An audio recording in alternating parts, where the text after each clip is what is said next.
Sit back, relax and enjoy listening. The heavy doors of the resort slammed shut behind Jill and the others, muffling the deafening noise of the media outside. Inside, the atmosphere was tense, the silence broken only by the sound of their labored breathing. RK stumbled slightly as the group ushered him to a nearby couch. Jill placed a steadying hand on his shoulder, guiding him to sit down. His face was pale, his hands still trembling slightly from the encounter. RK, are you okay? Jill's voice was soft, but his eyes were sharp with concern.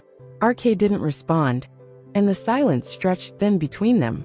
His gaze was fixed on the floor, his thoughts far removed from the present moment. RK, Member 1 said gently, his voice filled with care. We're here with you. Jill crouched slightly to meet his eye level, his tone calm yet urging. Hey RK, it's us. Look at me. Just give us a sign you're okay. But nothing changed.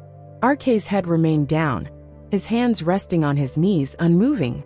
His breathing, steady but shallow, was the only indication that he was even present. The members exchanged uneasy glances. The initial calm that had accompanied them into the room began to erode.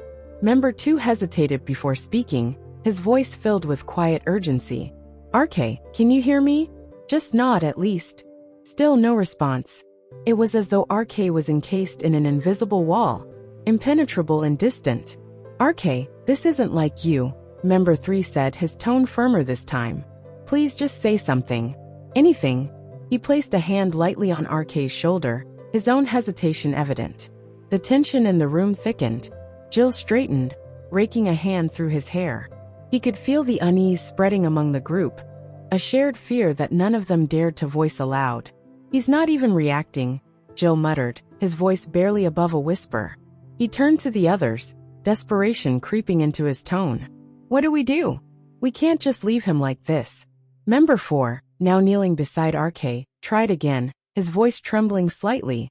Come on RK. We're all here for you. You don't have to handle this alone. Just say something.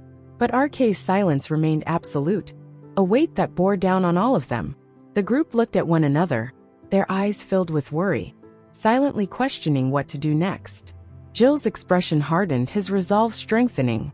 He placed a firm hand on RK's shoulder, leaning closer. We're not leaving you like this, he said, his voice steady but filled with emotion.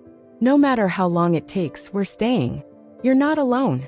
The silence stretched on, oppressive and heavy, but none of them moved. Their love for RK kept them rooted in place, their determination unwavering.